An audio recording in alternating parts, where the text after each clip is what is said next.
आपने तो ये कहावत जरूर सुनी होगी, लहरों से डरकर नौका पार नहीं होती और कोशिश करने वालों की कभी हार नहीं होती। नमस्ते, हमारा नाम दीपक है और आपने देखना शुरू कर दिया है लाइव सिटीज। हमारे कैमरे के फ्रेम में जो आपको दिख रहे हैं, यूपीएससी क्वालिफाई किया है इन्होंने, जो इंडिया का सबसे टफेस्ट एग्जाम है। जी हाँ, आपने सही सुना, इनका नाम है केशव राज। तो चलिए इनसे बातचीत करते हैं और जानने की कोशिश करते हैं क्या इनका जर्नी रहा। बहुत बच्चे तैयारी करते हैं, आखिर यही क्यों क्वालिफाई करिए किए। तो सबसे पहले आपका स्वागत है केशव जी। बहुत बहुत धन्यवाद सर, आपने आपके शो पे बुलाया। कैसा महसूस हो रहा है, कैसा लग रहा है जब आपको ये पता चला कि आपने यूपीएससी जैसी एग्जाम को क्वालिफाई की है? सर सच बताऊं तो ये फीलिंग थोड़ी सी अनसेटलिंग सी है। ये बिलीव करना मुश्किल है कि हाँ मेरा सिलेक्शन हो चुका है। पहले तो जैसे मेरा पिछला ऐसा एक्सपीरियंस रहा था आईआईटी के एग्ज़ाम में, जो कॉम्पिटिटिव सिमिलर लेवल पे था। पर उसमें एक सर्टेनिटी रहती थी कि हाँ अब आपने एफर्ट किया है तो आपका सिलेक्शन हो ही जाएगा। पर ये सर्टेनिटी इस एग्ज़ाम में नहीं है। तो लिस्ट में नाम देखना, वो फीलिंग से डिस्क्राइब कर पाना बहुत ही मुश्किल है अभी तो। हाँ खुश तो हूँ, पर सर वो फीलिंग डिस्क्राइब करना मुश्किल है। दिमाग में ख्याल आते हैं कि अभी मेरे पिताजी होते तो उनको कैसा लगता। तो इस तरह की चीज़ें दिमाग में बहुत सारी आती रहती हैं। तो अभी सारी चीज़ें एक साथ आ रही हैं। बिलीव करना मुश्किल है, आप ऐसा कह रहे हैं, क्यों ऐसा लग रहा है? आपने तो अपना नाम देखा होगा, आपके दोस्तों ने हो सके आपका नाम देखा होगा, तो सबसे पहले उन्होंने क्या कहा कि केशव तुमने यूपीएससी क्वालिफाई कर ली, ये सबसे पहले न्यूज कौन दिया? सर मेरे स्कूल कॉलेज का एक फ्रेंड है सिद्धार्थ यादव, उसने मुझे कॉल करके बोला कि भाई बधाई हो गया है तेरा। और मैं उस समय लेटा हुआ था, मैं कुछ नहीं कर रहा था, ऐसे ही लेटा हुआ था। उसके बाद फिर मैंने चेक भी नहीं किया रिजल्ट। तो सबसे पहले मुझे खबर तो मेरे फ्रेंड ने दी कॉलेज के। उस बाद फिर मेरे रूम पे काफ़ी फ्रेंड्स आए हुए थे, तो उन्होंने उसके बाद लिस्ट चेक करा। तो फिर हाँ उन्होंने बोला कि हाँ भाई हो गया है तेरा। तो ऐसा रहा था सर। तो सबसे पहले आपके दोस्त ने आपको कॉल किया और आपको बधाई दिया कि आपने यूपीएससी क्वालिफाई कर ली है। हाँ सर। तो उसके बाद केशव ने सबसे पहले किसको कॉल लगाया, मम्मी को कि पापा को? सर मेरे पिताजी की डेथ हो गई 2013 में। तो अच्छा। मैंने अपनी माँ को कॉल लगाया। मेरी माँ, मेरी दीदी, मेरे जीजू और मेरी छोटी भगिनी अभी 1 साल की है, वो सब एक जगह पे थे अभी। तो उनको कॉल लगाया, उनसे बात किया मैंने। फिर उसके बाद अभ्यानंद सर को कॉल लगाया, उनसे बात करने की कोशिश करी। फिर बाकी लोगों को जिनसे जिनको बात करना था उनसे बात किया। तो आपके पिताजी नहीं है केशव? जी सर। तो ये फिर ये जो आपकी जर्नी रही, ये कैसे हो पाया? आपके पिताजी नहीं है, फिर भी आपने ये अंदर से अपने चीजों को मजबूत रखा और इस मतलब यूपीएससी जैसी एग्जाम को आपने क्वालिफाई किया। बताइए जरा इसको। सर मेरे पिताजी का निधन 2013 में हुआ था। उनको जी। पैनक्रियाटिक कैंसर था। तो इस कैंसर का सर्वाइवल रेट ऑलरेडी बहुत लो है, अराउंड 1.5% था उस टाइम पे। अब तो डबल हो के भी 3% हुआ है। तो इसका इशू था कि सर इसका डायग्नोसिस में उनको लेट हो गया, तो उनका स्टेज 4 पे पहुंच गया by the time it was diagnosed as a cancer. तो उनको सेव कर पाना बहुत मुश्किल था। So we did whatever we could. So इस प्रोसेस में sir we were in debt, very very much in debt. Financially हमारा सिचुएशन बहुत डिफ़िकल्ट हो गया। उसके बाद फिर it was hard for me to even continue studying. तो मेरे सिस्टर उस समय क्लास 12th में थी, उसने भी जेईई का एग्ज़ाम दिया था। But since my father was suffering from cancer, तो लास्ट मोमेंट पे सारा डिरेल हो गया उसका करियर का। तो keeping everything in mind, she took a very brave step to not go to any college and she started working. उसने काम करना शुरू किया। उसने मेरी पढ़ाई को कंटिन्यू रखा, अपनी पढ़ाई पोस्टपोन कर दी, रोक दी। उसने नालंदा ओपन यूनिवर्सिटी से ग्रेजुएशन किया है। उसने अपना कैरियर पूरा रोक दिया फॉर मी। तो उसके सैक्रिफाइस की वजह से मैं 10th तक पढ़ पाया। फिर आप उसके बाद मेरी किस्मत कहिए या फिर भगवान की दया कहिए, मुझे अभ्यानंद सुपर 30 में सिलेक्शन हो गया। फिर वहाँ सुपर 30 में पढ़ाया गया। 2 साल तक मैंने वहाँ बहुत दिल लगा के पढ़ाई करी। फिर मैं 2017 के आईआईटी में मेरा रैंक 487 था। तो उसके बाद फिर मैं आईआईटी दिल्ली गया, मैकेनिकल इंजीनियरिंग की पढ़ाई करी। वहाँ भी काफ़ी अच्छा लगता था मुझे पढ़ना। फिर पढ़ते-पढ़ते अभ्यारण सर का इम्पैक्ट मेरे ऊपर हमेशा से रहा था, और ये चूँकि मेरे पापा का भी सपना था कि मैं कुछ ऐसा करूँ, पहले उन्होंने बोला था। तो बहुत बचपन की बात है, जो हल्की-सी यादें जो रह जाती हैं, उन्हीं यादों पे फिर मैंने सोचा कि अभ्यानंद सर जैसा बनने की हमेशा से इच्छा तो रहती थी कि करना है सर कि ऐसा कुछ। तो फिर डिसीज़न तो थोड़ा पहले से था बैक ऑफ द माइंड में, पर हाँ, फिर कॉलेज में जाने के बाद ये कन्फर्म ही हुआ कि हाँ, मेरे को यही करना है। फिर मैंने कॉलेज में मेरा ऑप्शनल मैंने डिसाइड कॉलेज में ही कर लिया था, जो कि मैथ्स है। मैंने मैकेनिकल इंजीनियरिंग और मैथ्स में कॉलेज में ही डिसाइड किया, क्योंकि मैथ्स के बहुत कोर्सेज़ वहाँ पे पढ़ाते हैं और वहाँ के टीचर्स बेस्ट होते हैं। तो मैंने उनसे मैथ्स पढ़ लिया। फिर उसके बाद 2021 में मेरी ग्रेजुएशन जब हुई, तब चूँकि मुझे क्लियर था कि मुझे यूपीएससी ही करना है, तो मैं जॉब प्लेसमेंट्स में बैठा ही नहीं। मैं वहाँ पे जो कॉलेज के प्लेसमेंट्स होते हैं, जो बड़े-बड़े पैकेजेस की आप खबर सुनते होंगे कि इतने-इतने के, तो मैं उसमें बैठा ही नहीं। तो ये थोड़ा-सा डिफ़िकल्ट डिसीज़न था मेरे लिए लेना कि इतना बड़ा अपॉर्च्युनिटी आप पैसों को छोड़ रहे हो, तो ये छोड़ा मैंने। फिर उसके बाद चूँकि फ़ाइनेंशियली हालत बहुत ज़्यादा सुधरी तो नहीं थी पहले भी, पर हाँ, ऐसी थी कि अब मैं एटलीस्ट 2-3 साल तक पढ़ाई कर सकता था। क्योंकि कॉलेज की सारी फ़ी मैंने अपने स्कॉलरशिप से दे दी थी 100%। उसके बाद उससे थोड़े पैसे बचा भी लिए थे, जिससे कि मैं अपनी जो भी टेस्ट सीरीज़ हो गया, इनके खर्च उठा सकूँ। तो ये मैंने स्कॉलरशिप से बचाया। बाकी जो भी खर्च थे सर, वो मेरी माँ ने मुझे उसको भेजा है। और हाँ सर, तो फाइनेंशियली तो मेरा गुज़ारा I was running on reserves, जो पहले के पैसे बचे हुए हैं सर, उन पे मैं चल रहा था। तो हाँ, फाइनेंशियली तो ऐसा रहा। फिर उसके बाद फर्स्ट अटेम्प्ट 2022 में था, क्योंकि मैं जब ग्रेजुएट हुआ तब मेरी उम्र सिर्फ़ 20 साल थी। तब मैं यूपीएससी के लिए अंडर एज था। 1 साल प्रिपेयर किया। फिर उसके बाद पहला अटेम्प्ट में नहीं हुआ, दूसरे अटेम्प्ट में बहुत नैरो मार्जिन से फाइनल लिस्ट में रहा, और ये मेरा तीसरा अटेम्प्ट था सर, जिसमें मेरी रैंक 340 आई है। तो सबसे पहले वो बच्चे जो एक्सक्यूज देते हैं कि हमारे पास ये दिक्कतें हैं, हम ये नहीं कर पाएंगे, लेकिन केशव आपके पिता नहीं है फिर भी आपने ये कर दिखाया, तो उन बच्चों को क्या कहिएगा? जैसे आपने कहा कि आपकी दीदी का भी बहुत बड़ा रोल रहा है आपके लाइफ में, आपकी माँ का बहुत बड़ा रोल रहा है लाइफ में। आप भी एक्सक्यूज दे सकते थे, लेकिन बिना एक्सक्यूज के आपने वो कर दिखाया है जो लोगों का सपना होता है। तो उन बच्चों को क्या कहिएगा जो छोटे छोटे दिक्कतों से एक्सक्यूज देते हैं? आपके पास तो इतनी बड़ी दिक्कत थी, फिर भी आपने एक्सक्यूज ना देते हुए उस एग्जाम को क्वालिफाई किया, जो इंडिया का सबसे टफ माना जाता है। सर, मैं इसमें ऐसा कहना चाहूँगा कि एक्सक्यूज़ देना तो कोई सॉल्यूशन नहीं है, क्योंकि आपको किसी भी सिचुएशन में मेहनत करनी पड़ती है। पर सर, कभी-कभार अब जब मैं अपनी दीदी को देखता हूँ, तो उसके पास कोई ऑप्शन नहीं था कुछ और करने का। उसका करियर को उसको रोकना ही पड़ा मेरे लिए। तो अब वो उसका अगर उससे तरफ से कोई बात आती है कि मैं नहीं कर पाई क्योंकि मेरे पास अपॉर्च्युनिटीज़ नहीं थे, तो सर मैं उसको एक्सक्यूज़ नहीं मानता। तो ऐसी सिमिलर सिचुएशंस बहुतों के साथ भी हो सकती है। मैं लकी था कि मेरे पास मेरी दीदी का सपोर्ट था, मेरी मम्मी का सपोर्ट था और अभ्यानंद सर जैसे लोगों का सपोर्ट था। अगर इनका नहीं सपोर्ट रहता, तो सर कहीं मैं भी उन्हीं एक्सक्यूज़ वाले बच्चों में होता। इसमें कोई दो राय नहीं है सर। हमारे लिए कहना आसान है सर कि मैंने पढ़ा और मेरा निकल गया। सर, ये रेस जो है, इसका फिनिश लाइन तो सबको दिखता है कि सेम है, पर स्टार्टिंग लाइन सर, उस पे इतना डिफरेंस है। आपके प्रिविलेजेस आपको इतना लीड में और इतना बैक पे शुरू करवा सकते हैं, इसका अंदाज भी नहीं है। तो एक्सक्यूज़ तो सर बहुत लोगों का वर्ड यूज़ नहीं करना चाहिए। वो उनकी रियलिटीज़ हैं जिसने उन्हें बाँध रखा है। उनके रिस्ट्रिक्शंस हैं सर। एक्सक्यूज़ वर्ड तो सर, अगर कोई सच में एक्सक्यूज़ दे रहा है, तब तो सर उसको ये अभी संसार की समस्याओं का अंदाज़ नहीं है। उसको बड़ा होना पड़ेगा मेंटली और इमोशनली।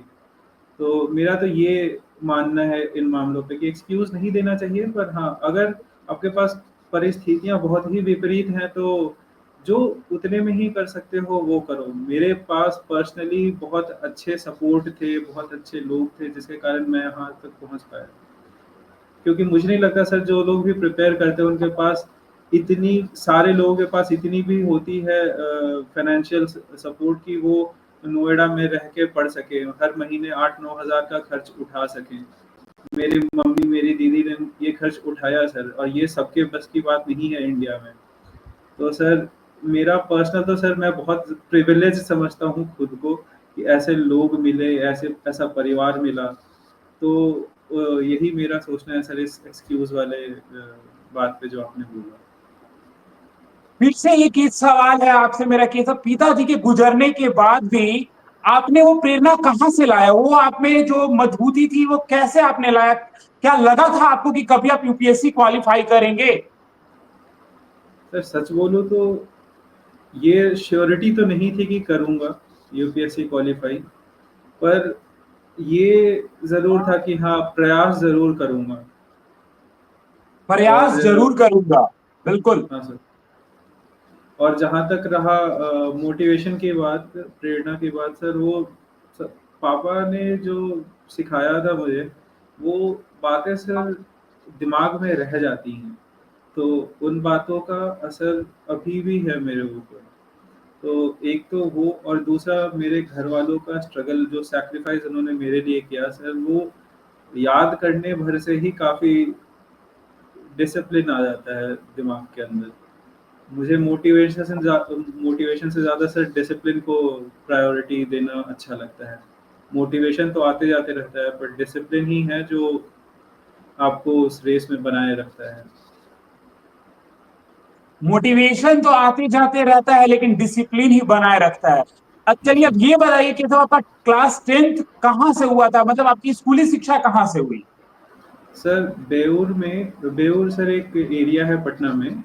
बेउर में सर एक स्कूल है, पाटलिपुत्रा सेंट्रल स्कूल, सुदर्शन जी का जो था, आचार्य श्री सुदर्शन। तो मेरा 10th तो वहाँ से हुआ। और 11th-12th सर मेरा सुपर 30 में तो मेरा रेजिडेंशियल कोचिंग था। और सर जो 11th-12th में जो मेरा स्कूल था सर, वो था निज़ामिया पब्लिक स्कूल। तो फिर उसके बाद पटना में ही है सर दोनों दोनों स्कूल। ये बताइए जब आपका 12th हुआ, 10th हुआ, 10th में कितने मार्क्स थे और 12th में कितने मार्क्स थे आपके? सर मेरी 10th में 10 सीजीपीए थी। उस समय सीजीपीए का सिस्टम था। अभी क्या है मुझे देखना पड़ेगा, पर उस समय सीजीपीए था तो मेरी 10 सीजीपीए थी। और सर 12th में मेरे से थे सर 92.6%।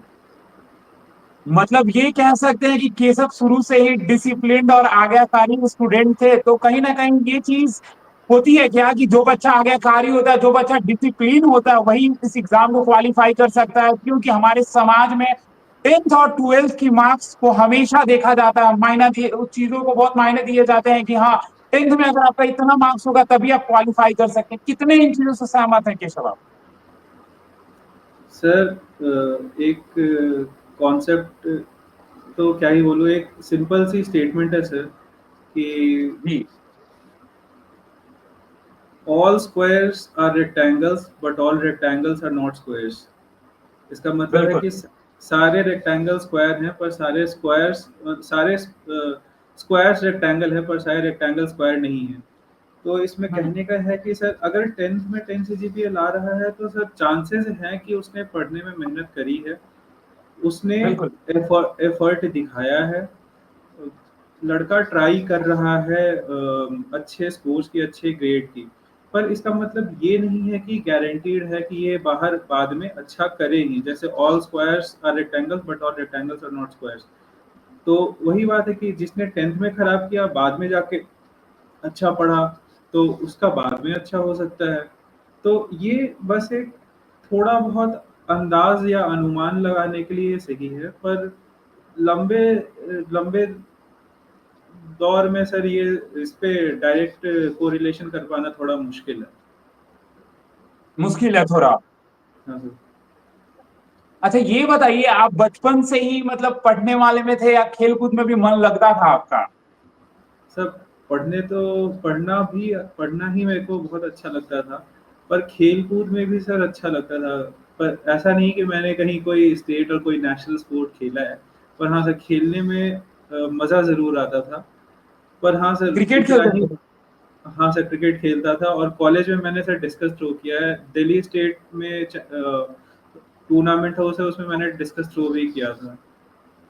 जी जी एथलेटिक्स जी। का स्पोर्ट है सर। हाँ सर। अच्छा ये बताइए, जब आपने क्लास 12 कर ली तो फिर ये अभयानंद सुपर 30, जो पूर्व डीजीपी अभयानंद सर का ये कोचिंग है, इसके बारे में कैसे पता चला था कि इसमें कोई एंट्रेंस एग्जाम होता है? फिर कैसे पहुंच पाए वहां आप? वो भी मैं जहां तक सुनता हूं और सुनने को मिलता है कि वो भी टफ होता है, एंट्रेंस उसका टफ होता है। हाँ सर, ये एक किस्मत के ही ज़रिए समझिए कि 10th के बाद छठ घाट पे मेरी मुलाकात हुई एक शिक्षक से। उन्होंने मुझे अभयानंद सर से इंटरव्यू करवाया, फिर अभयानंद सर ने मुझसे सवाल पूछे, फिर मैंने उनके सवालों का जवाब देने का प्रयास किया। ये नहीं कहूँगा कि सारे सवालों का जवाब मैं दे पाया था, पर हाँ, मैंने प्रयास किया और उन्होंने मेरे इसी प्रयास को देखकर मुझे जी इतना तो बोल दिया कि हाँ तुम सोच सकते हो। और उन्होंने इस शब्द का इस्तेमाल किया था, I give you license to come to my classes.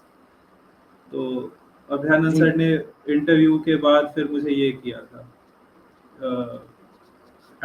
ये इनरोल। एडमिशन मिला फिर आपको? हाँ सर। अच्छा, जैसा कि अभयानंद सुपर 30 की जो आप बात कर रहे हैं, जब मेरी सर से बात हो रही थी तो वहां बताया जाता है कि फोन इस्तेमाल नहीं करने दिया जाता है, बहुत सारे रेस्ट्रिक्शन है, उसमें कैसे खुद को बनाए रखे कि नहीं मुझे करना है? सर रिस्ट्रिक्शन तो चैलेंजिंग तब लगता है जब आप उसको चैलेंज समझो। मेरे लिए था सर वो एक बहुत बड़ा अपॉर्चुनिटी।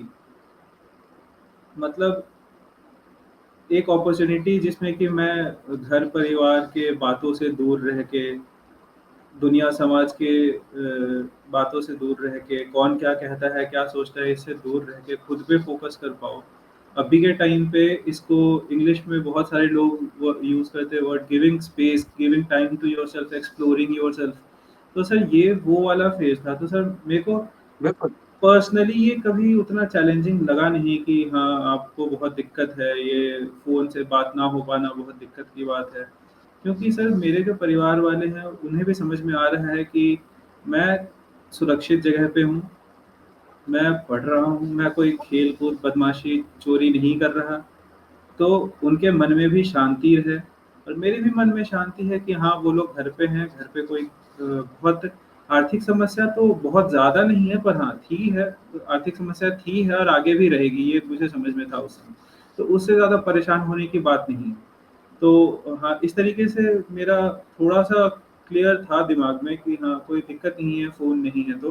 बाकी चीज़ें तो अभयानंद सर से रिक्वेस्ट करके कुछ न कुछ तो जुगाड़ लग ही जाता था। तो हाँ सर, ऐसा था। बिल्कुल।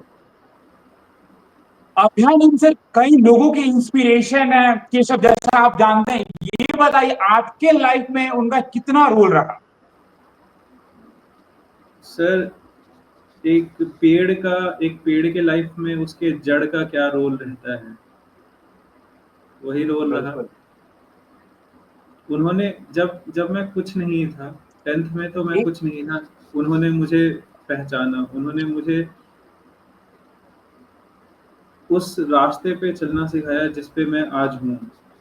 तो बिना उनके सपोर्ट के तो सर मैं ना आईआईटी जा पाता, और बिना उनके अगर मैं आईआईटी नहीं जाता तो फिर मैं यूपीएससी के इस प्रिपरेशन को इस तरीके से नहीं कर पाता। फिर उसके बाद मैं यहाँ इस पोजीशन पे नहीं होता। तो वो मेरे लाइफ की वो कड़ी हैं जिनके बिना तो मेरा लाइफ पता नहीं क्या और होता। मैं हो सकता है अभी खेती कर रहा होता, गाँव पे, नवादा, उड़नपुर में मैं खेती कर रहा होता। बहुत चांसेस हैं इस चीज़ के, अगर वो नहीं होते तो।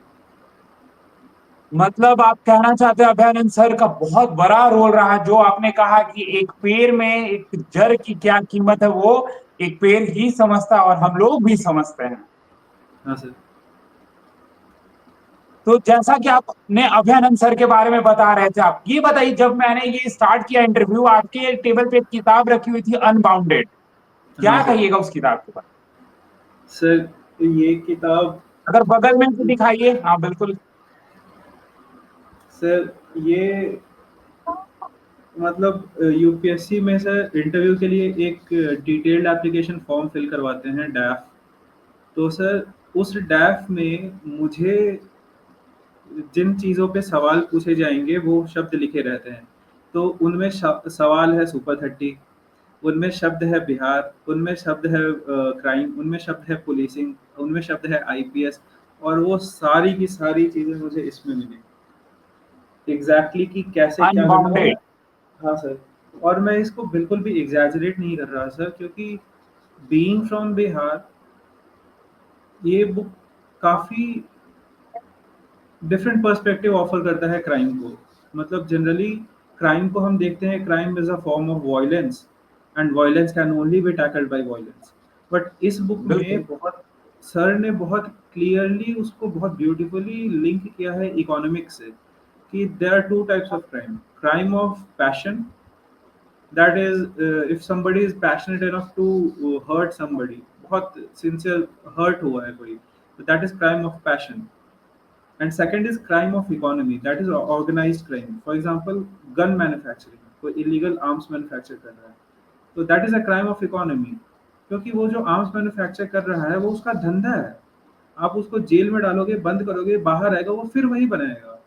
तो आप उसको बंद करने के बजाय आप उसके इकोनॉमी पे लिंक करो। तो ये कितना बढ़िया लिंकेज है, ये पूरा लिंकेज इस बुक में समझने को आया इस तरीके से।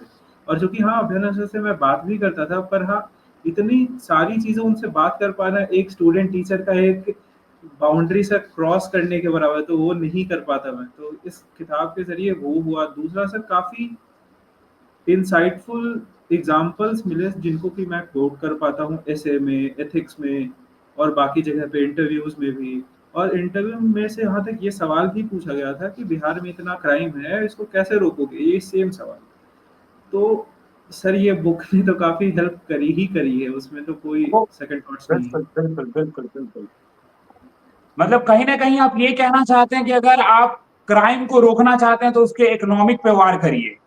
हाँ सर, हाँ सर। चलिए, अब ये बताइए कि सब जब आपने बताया अभयानंद सर के बारे में, आपने अनबाउंडेड किताब के बारे में बताई, अब ये बताइए जो ये आपका दौर स्टार्ट हुआ था यूपीएससी की, जब आपने तैयारी करना शुरू किया, तो किन तरीके के स्ट्रगल दिख रहे थे, क्या लग रहा था क्या हो जाएगा? जब आप किताब पढ़ रहे थे, जब मोटी मोटी किताबें होती हैं, तो कैसे फिर खुद को समझाया कि नहीं मुझे करना और मैं कर लूंगा? सर देखिए, पहले तो किताबों से मेरा कभी भय रहा नहीं है। हमेशा किताबों से किताबों को देख के अच्छा ही लगता है। जैसे आईआईटी के जी प्रिपरेशन के टाइम भी सर, जब ऑर्गेनिक केमिस्ट्री की एक किताब है सोलोमॉन्स एंड फाइल, इतनी मोटी किताब है, तो जी उन किताबों को पढ़ना, फिर मैथ्स और फिजिक्स केमिस्ट्री इनकी किताबों को पढ़ना, तो कभी किताबों को पढ़ने से डर लगा नहीं। पर हाँ, दिक्कत ये थी कि सर मेरा बैकग्राउंड इंजीनियरिंग का था, तो इसको ट्रांजिशन करना sir, from a specialist to a generalist was difficult for me. ये मतलब मेरी खुद पर्सनल दिक्कत नहीं है सर, ये सबकी ही दिक्कत होती है, तो मुझे भी ये फेस करना पड़ा। और सर जैसे कि 3-3 घंटे के पेपर्स लिखने होते हैं, तो इंजीनियरिंग में सर मैंने 5-6 कॉपीज में 4 साल काट दिए। मेरी डिग्री 6 कॉपीज में खत्म। पर सर यहाँ पे 3 घंटे में 50 पन्ने भरने हैं, तो सर उसमें प्रैक्टिस लगती है, फिर वो हैबिट लिखने की नहीं रहती है। तो इसको बनाने में काफ़ी स्ट्रगल आया सर। 3 घंटे में पेपर कंप्लीट करना डिफिकल्ट हो रहा था। फिर तो और एक पेपर होता है सर एथिक्स का। एथिक्स के पेपर में सर आपको एक इंसान के तौर पे जज कर लिया जाता है। तो उस पेपर में सर होता क्या है कि जिन लोगों के घर में बचपन से ही बहुत अच्छी कॉन्वर्सेशंस हुई हैं, जिनके माता पिता आईएएस आईपीएस हैं, उनसे बात कर रहे हैं, उनको बता रहे हैं कि हाँ बेटा, this is the thing that you should be doing in these circumstances. तो मेरा तो वो था नहीं। तो उन चीज़ों को डेवलप करना कि कब क्या करना है, क्या सही क्या गलत, एक मोरल एथिकल स्टैंड लेना है, ये कैसे लेते हैं, अगर कोई सुपीरियर कुछ गलत करने को बोल रहा है तो उसको मना कैसे करें, तो इस टाइप की चीज़ों को समझना, उसको फील करना सर, ये एक चैलेंज था। तो सर इसको टैकल करने में थोड़ी दिक्कत आई। और तो दूसरी दिक्कत और बाकी दिक्कत जो है कि सर ये एग्ज़ाम का साइकिल बहुत लंबा है। मतलब अभी प्री मई में होगा रिजल्ट, फिर अगले साल के अप्रैल में आएगा फाइनल। तो सर इस टाइम तक जो अंदर में बेचैनी रहती है, यार होगा नहीं होगा, नहीं हुआ तो क्या होगा, अब गलत गलत कर दिया क्या मैंने, जॉब नहीं लेके नौकरी ले लेनी चाहिए थी, दोस्तों के खाते में 80-90 लाख अभी तक जमा है, मेरे पे तो यार 500 रुपये मम्मी ने एक हफ्ते पहले भेजे थे वो भी खत्म हो गए। तो पेशेंस वैसे कहीं ना कहीं कहना चाहते हैं आप। बहुत बहुत बहुत। बिल्कुल। तो चलिए यही अब ये सर। बताइए, जैसे आपने बताया कि आपने पेशेंस रखा और फिर तैयारी करना आपने शुरू कर दी, ये बताइए बहुत लोग तैयारी करते हैं, बहुत बच्चे तैयारी करते हैं, वो ऐसा क्या गलती कर जाते हैं जो टॉपर्स और जो क्वालिफाई करते हैं वो नहीं करते हैं? क्या ऐसी गलतियां उनकी होती है जो आप लोग नहीं करते हैं और आप लोग एग्जाम क्वालिफाई कर लेते हैं? क्योंकि ये इंटरव्यू बहुत बच्चे देख रहे होंगे, जरा आप बताइए कि रिवीजन करने की क्या टेक्निक होती है, नोट्स बनाने के क्या तरीके होते हैं। अगर आपके पास आपके नोट्स है तो एक बार आप कैमरे में जरा कॉपी को लाइए और हम लोगों के सामने जो ये दर्शक देख रहे हैं वो देखे कि नोट्स कैसे बनता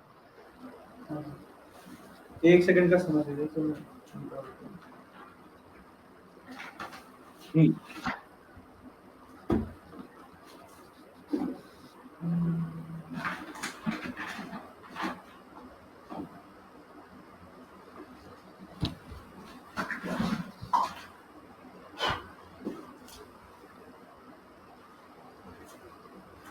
हाँ सर, तो मेरा जैसे कि आपको बताया मैंने इंजीनियरिंग बैकग्राउंड है, तो सर उसमें मेरे को एफर्ट ऑप्टिमाइज करने की बहुत आदत है कि कुछ भी करो तो एफर्ट ऑप्टिमाइज करो। तो सर मैंने क्या किया कि मैंने किसी टॉपर के नोट्स टेलीग्राम से ले लिए, उनको प्रिंट करा लिया, और फिर उसी में खुद के जैसे कि मैंने ये बाइंडर बुक ले लिया है, प्रिंट करा के अंदर में, जैसे कि आप देख रहे होगे मैंने खुद के भी इसमें लिख रखे हैं, डिलीट कर रखे हैं, हाईलाइट कर रखा है। तो ये मैंने टॉपर के नोट्स लिए, उसके ऐसे बाद मैंने ऐसे इसको पकड़िए, तो ऐसे पकड़िए, हाँ देखिए, हाँ बिल्कुल, और थोड़ा कैमरे के नजदीक ले आइए उसको। बिल्कुल, हाँ अब दिख रहा है, अब तो दिख जैसे रहा कि ये टॉपर का नोट्स है, ये खुद का उनका मैंने है। प्रिंट कराया, और उसी के बगल में मैंने अपना पेज कुछ लिख के लगा दिया है। तो अब ये उसके भी नॉलेज के प्लस मेरा नॉलेज, तो मतलब ये काइंड हम्म। ऑफ मेरे लिखने की मेहनत बच गई, मेरे खोजने की मेहनत बच गई, और मैंने इसके नॉलेज को भी ले लिया और अपना इसमें ऐड भी कर दिया। तो ये मेरी टेक्निक थी। लोग खुद से सारा लिखते हैं, खुद का सारा बनाते हैं, पर मैंने वो नहीं किया। मैंने हाँ टॉपर की बहुत, नोट्स ली। बिल्कुल बिल्कुल बिल्कुल, बहुत बच्चे ऐसे होते हैं जो कहते हैं कि हम किसी और के नोट से क्यों, खुद के नोट से प्रिपेयर करके खुद के नोट्स बेहतर होते हैं। लेकिन आप तो ये कह रहे हैं एक टॉपर का भी नोट्स और खुद का भी उसमें कुछ एडिशनल पॉइंट करने के बाद वो और स्ट्रांग हो जाता है, ऐसा? हाँ सर। सर जैसे कि कुछ चीज़ें होती है जो कि बहुत पर्सनल एग्जांपल्स, जैसे एथिक्स में हो गया, पर्सनल एग्जांपल्स देके आप अच्छा कर सकते हो। तो उसमें भी ऐसा थोड़ी कि आप सिर्फ अपने एग्जांपल्स ही दोगे। आपको जहाँ से मिल रहा है, जो मिल रहा है, टॉपर्स के मिल रहे हैं, जो जिनके मिल रहे हैं वो सब लिखो। तो जैसे कि ये मेरे एथिक्स के नोट्स, पता नहीं कहाँ से शुरू होते हैं, कहाँ पे ख़त्म होते हैं। इतने मोटे हैं, इसमें कोई भी पेज वन नहीं है, सब रैंडम है।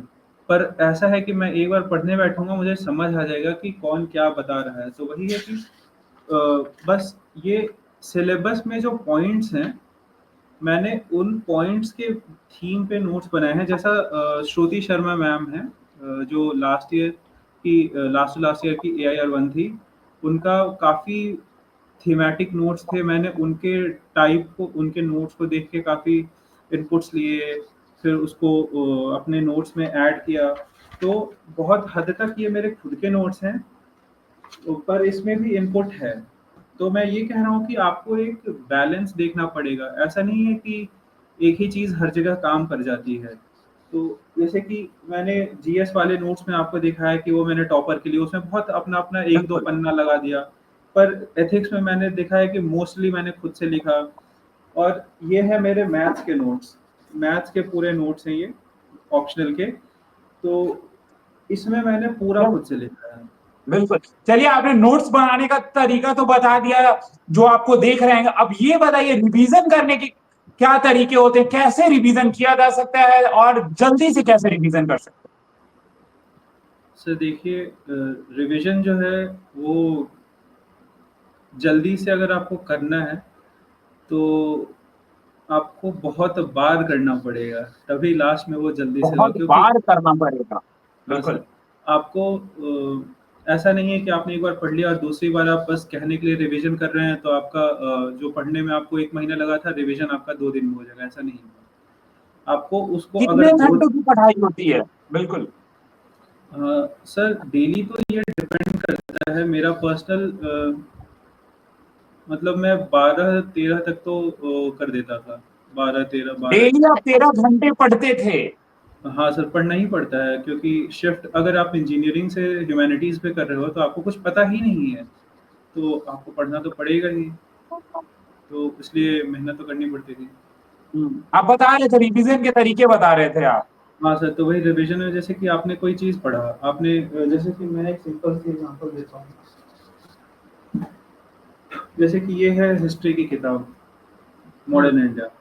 तो इसमें अब आप देखोगे मैंने पन्नों पे बहुत मैं दिखाता हूँ आपको। जैसे कि मैंने एक बार पढ़ा, फिर कुछ लिखा, कुछ हाइलाइट किया, कुछ ऐसा किया, तो अब इसको सेम चीज़ को मैं इतनी बार पढ़ूँगा ना कि अब ये हाइलाइटेड वाली चीज़ ना मेरे दिमाग में बैठ चुकी होगी, और अगली बार मतलब एटलीस्ट 3-4 बार तक तो पूरा ही पढ़ूँगा। उसके बाद जब भी रिवीजन के लिए हाई स्पीड रिवीजन करूँगा, तो मैं सिर्फ़ ये हाइलाइटेड वाली चीज़ पढ़ूँगा, बाकी इन सब पे ध्यान भी नहीं गया। तो मेरे को इस उन पूरे बच बिल्कुल, बिल्कुल, पन्ने बिल्कुल। को उन पढ़ने में बच्चों को बस डर होता है, उन बच्चों को डर होता है कि हाइलाइट्स वाले अगर हम पढ़ते हैं और अगर क्वेश्चन बिना हाइलाइट्स वाले से आ जाते हैं तो क्या करेंगे वो?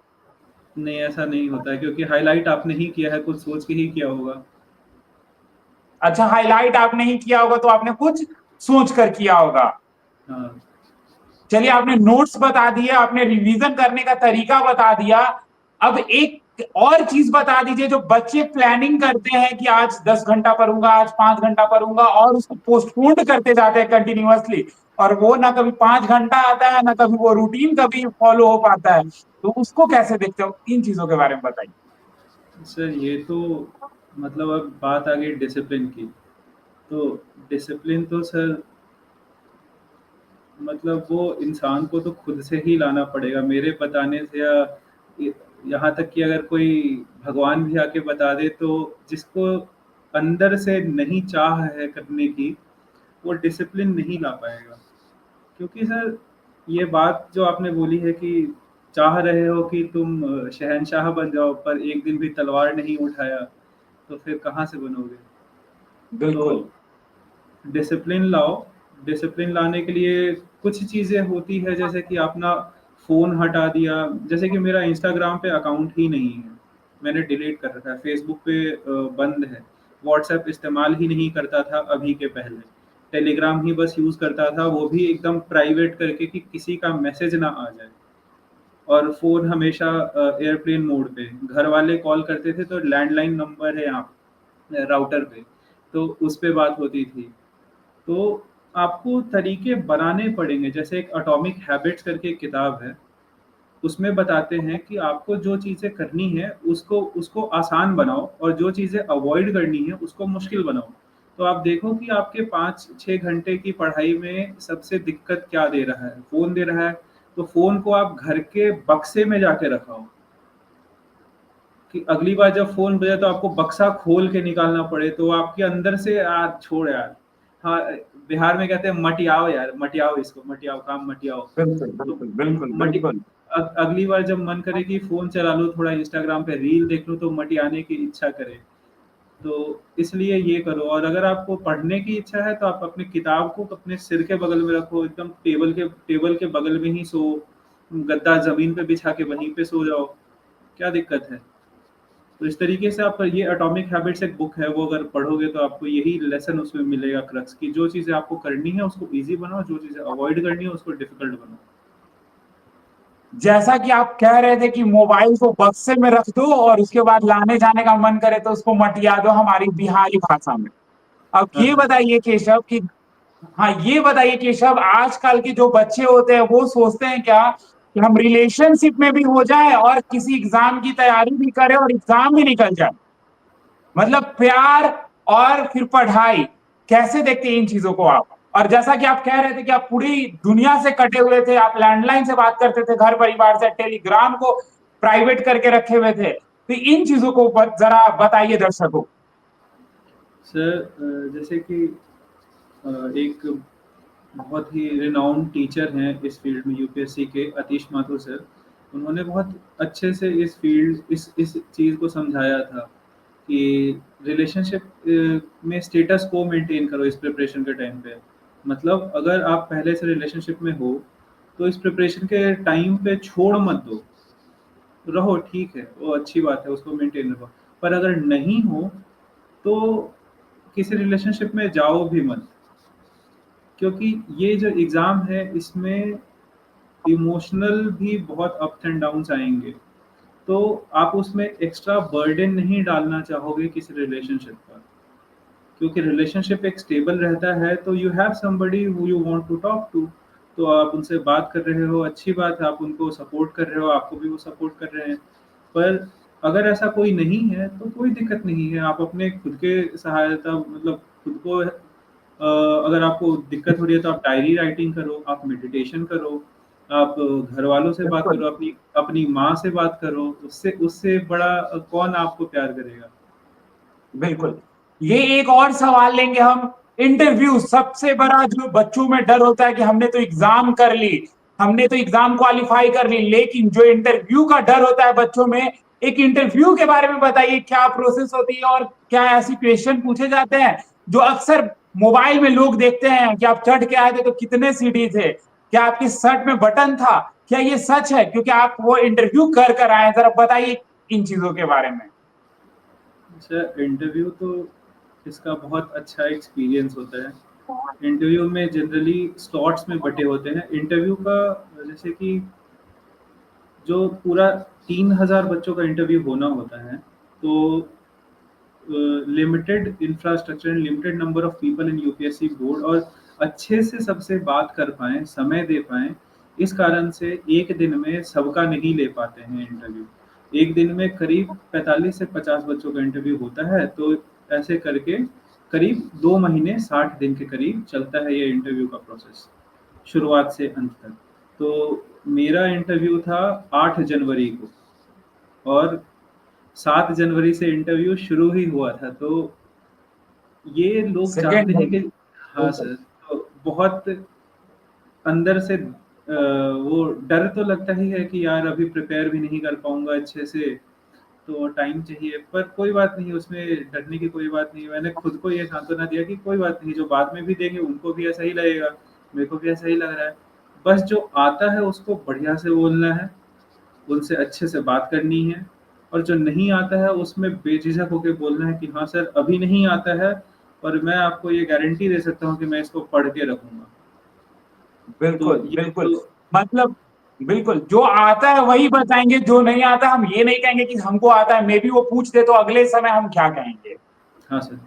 और सर आपने जो सवाल पूछा कि ऐसे क्वेश्चन का कि कितनी सीढ़ियाँ चढ़ के आए, शर्ट में बटन थे कि नहीं, हो बटन, सकता बिल्कुल, हो सकता है पूछे हों, क्योंकि उनका मेन पर्पस है वहाँ पे स्टूडेंट्स की प्रेजेंस ऑफ माइंड को चेक करने का। उनका ये इससे ये भी चेक होता है कि वो कितना स्ट्रेस पे है।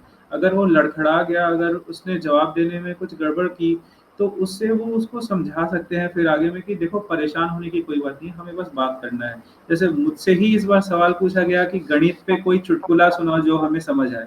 ये मेरे से पूछा गया इस बार। तो ये तो थोड़ा जी, अजीब लगता है कि चुटकुला कौन पूछता है यूपीएससी के इंटरव्यू में, पर उन्होंने मुझसे पूछा कि गणित पे जी, कोई चुटकुला सुनाओ। जी, तो ये जी। मैंने बताया था फिर उनको। तो अब हो ये सकता है पूछे बताइए, हों। आप आपने बिल्कुल, आपने इतनी बड़ी एग्ज़ाम को क्वालीफाई किया और आज सब आपको देख रहे हैं, आप वो बच्चों को क्या कहिएगा जो आपको देख रहे हैं, जिनकी कहीं ना कहीं ड्रीम कह लीजिए, किसी का मतलब प्रेरणा होगा कि नहीं हमको यूपीएससी क्वालिफाई करना है, तो उन बच्चों को क्या संदेश दीजिएगा जो आपको देख रहे हैं? संदेश तो एकदम सिंपल है कि अगर यूपीएससी के रिलेटेड में ही सिर्फ संदेश है, तो प्लान बी को आजकल के समय में बोला गया है कि plan B is for failures, जो कि नहीं है। मैं खुद कैट में अपीयर हुआ इस बार, आईआईएम बैंगलोर और एफएमएस में इंटरव्यू भी दिया था मैंने कि भाई मेरा प्लान बी मुझे चाहिए। 4 साल तक मैंने प्रयास किया, अब अभी अगर नहीं हो रहा है तो हो सकता है मेरे बस की बात नहीं है। पर पर इसमें बहुत बड़ा पर है कि जब जी मैं तैयारी जी। कर रहा था यूपीएससी की, हम्म, तब मैंने बिना किसी प्लान बी के तैयारी करी। मैं 110% यूपीएससी को दे रहा था। और मेरा ऐसा मानना है, जैसे एमएस धोनी जो क्रिकेट में कैप्टन रहे थे, उनका ऐसा था माइंडसेट कि even if we make 110 runs in a 50 over match, we will make sure while bowling that the opponent team feels that they are batting against the best team in the world। तो मेरा यही मानना था कि जब बिल्कुल prepare मैं जब प्रिपेयर कर रहा हूँ, तो मैं ये इंश्योर करूँ कि मैं अपने कॉम्पिटिटर्स को एक बढ़िया कंपटीशन दूँ। मैं किसी से कम नहीं रहना चाहता। तो ये थॉट लेके सबको ही चलो कि कभी भी कंपटीशन में तुम हो तो तुम्हारे आसपास में जो हैं, या फिर तुम ऐसे सोच सकते हो कि अगर किसी कंपटीशन में हो तो उसी कंपटीशन में कोई ना कोई तो रैंक बनाएगा। तो तुम्हारा कंपटीशन उस रैंक बिल्कुल। 1 से है। उसी उसी उसी समय में तुम्हारे अंदर सारी डाउट्स खत्म हो जाएँगे।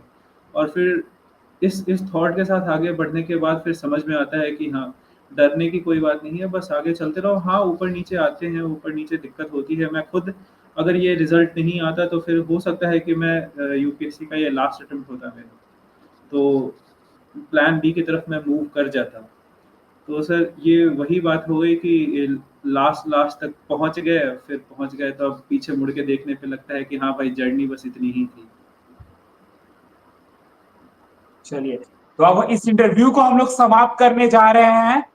जी। केशव, आपको फिर से लाइव सिटी की टीम बहुत बहुत बधाई देती है, और ऐसे ही आप जिस तरीके से आपने नाम कमाया और जिस तरीके से आपने बिहार का नाम रोशन किया पूरे देश में, और पूरे देश का भी आपने नाम रोशन किया, तो ऐसे ही आप हमेशा खुश रहिए, आगे बढ़ते रहिए। ये लाइव सिटीज की आपके साथ शुभकामनाएं हैं। हमारे साथ जुड़ने के लिए बहुत बहुत धन्यवाद।